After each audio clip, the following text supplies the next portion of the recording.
Il y a un album qui est intéressant qui s'appelle Total Chaos. D'abord, avant tout, je voudrais remercier les Marseillaises et les Marseillais qui se sont rendus aux urnes, qui sont venus accomplir leur devoir de citoyennes et de citoyens. Je voudrais évidemment remercier les Marseillaises et les Marseillais qui, ce soir, nous ont placés en tête. Dire aussi aux femmes et aux hommes qui, au long de la journée, ont tenu ces bureaux de vote, qu'ils ont été exemplaires. Nous avons vécu une journée où la démocratie s'est déroulée sans encombre et où les choses se sont parfaitement bien passées. Ce soir, je veux aussi dire la gravité du moment. Le Rassemblement national est aux portes du pouvoir dans cette ville. Jamais, à Marseille, le Rassemblement n'aura été aussi près de la victoire.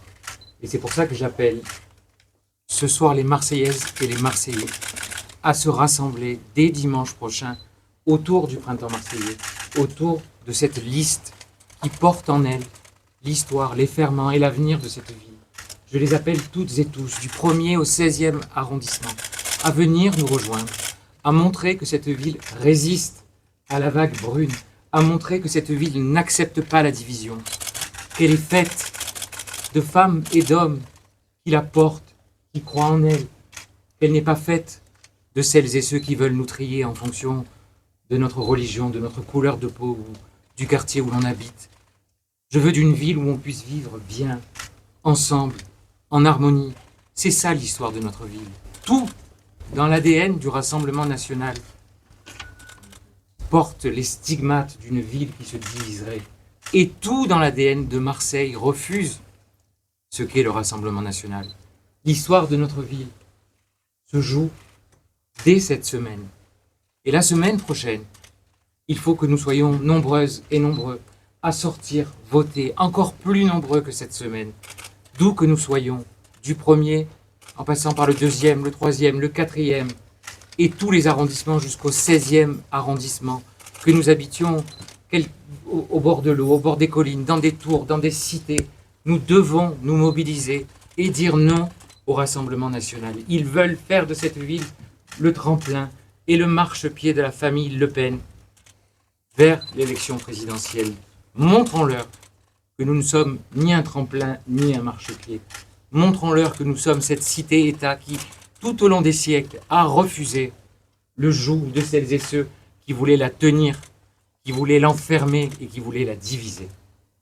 Et donc c'est avec beaucoup de gravité, beaucoup de force et de détermination que j'appelle les Marseillaises et les Marseillais à nous rejoindre, à venir ici, à militer, à porter une parole d'unité, d'union, de solidarité, faire de cette ville une ville où l'on protège les Marseillaises et les Marseillais, où on se protège les uns les autres, où on est capable de s'entendre, de s'écouter, quelquefois de s'engueuler, mais aussi de s'aimer. Une ville qui rassemble les Marseillaises et les Marseillais dans ce qu'ils ont de plus commun et de plus profond, parce que c'est ça notre ville. Il n'y a pas d'autre idée, il n'y a pas d'autre issue, et nous devons leur dire non, nous avons le pouvoir entre nos mains. Et je leur dis, le bulletin de dimanche prochain sera déterminant pour les 7 ans qui viennent, mais plus que ça. Ne laissez pas les diviseurs, les marchands de haine, les proto-racistes, les néo-xénophobes, ne laissez pas celles et ceux qui ont abîmé l'idée même de ce qu'est la République s'emparer de cette ville. Et donc nous devons résister à tout ça avec beaucoup de force, beaucoup d'humilité, de travail et de détermination. Je vous remercie.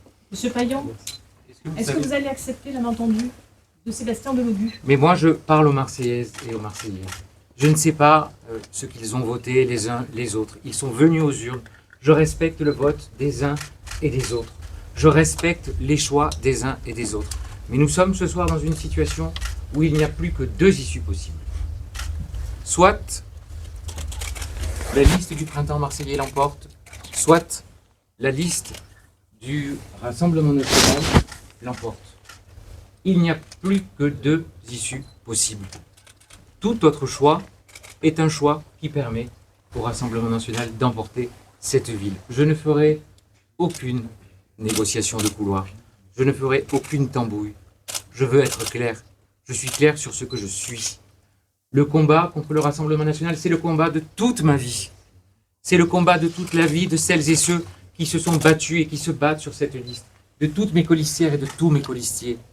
Je pense à ces milliers de femmes et d'hommes qui, dans les associations, dans les universités, à ces milliers de femmes et d'hommes qui travaillent ou qui ne travaillent pas, à celles et ceux qui réussissent comme à celles et ceux qui ne réussissent pas. Et je leur dis de rester unis.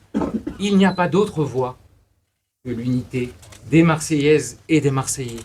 Tout le reste ne m'intéresse pas. Et vous m'avez dit, et vous m'avez parlé de main tendue. Vous savez, cette main-là, elle m'a donné des coups de poing pendant des mois et des mois. Et au soir, de se partager les places, elle deviendrait tendue. Ça n'est pas ma conception de la politique.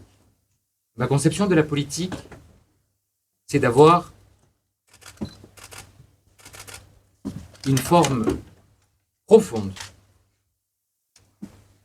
de conviction. Et il m'est arrivé de ne pas être en situation de pouvoir l'emporter. Mon choix a toujours été le même.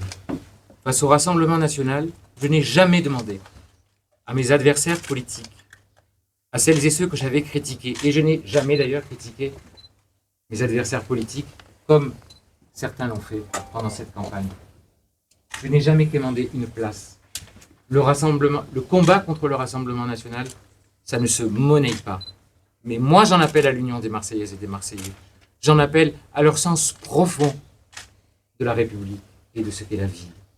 Et donc, il n'est pas question pour moi de faire ce soir la moindre tambouille avec qui que ce soit.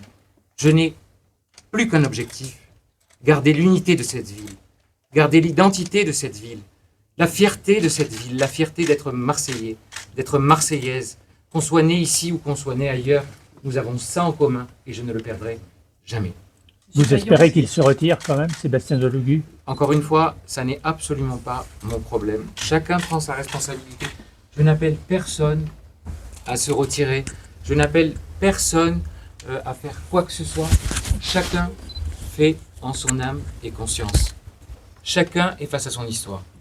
Chacun ce soir est face à sa conscience. Quand on fait de la politique, quand on se dit antiraciste, quand on combat le Rassemblement national, il faut savoir jusqu'au bout allier ses convictions et sa démarche. Il faut savoir jusqu'au bout allier ce qu'on dit et poser des actes.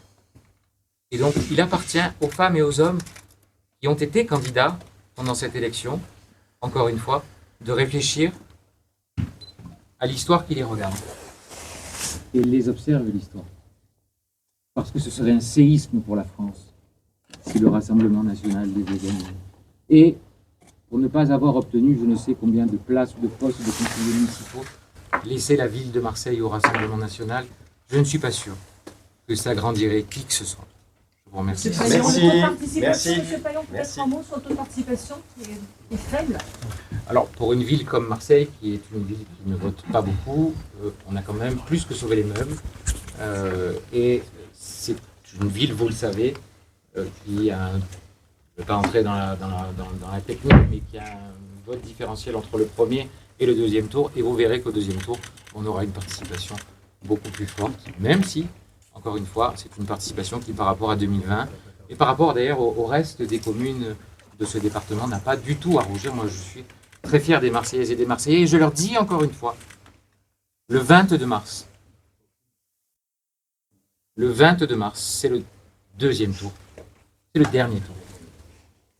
Et donc je les appelle toutes et tous à me rejoindre, à nous rejoindre, encore une fois, avec cette conviction profonde que ce que nous avons en commun est plus fort que ce qui nous divise. Et je ne cesserai de le dire urbi et orbi, de le dire dans les villes, dans la ville, de le dire dans les quartiers, de le dire aux gens, de le dire aux femmes, aux hommes, aux plus jeunes, aux plus vieux. Pensez à ce qui nous rassemble, ne pensez pas à ce qui nous divise, parce que c'est ça notre force, et c'est ça notre histoire. Je vous remercie. Qu'est-ce que vous dites à Martine Vassal? Merci. Ouais.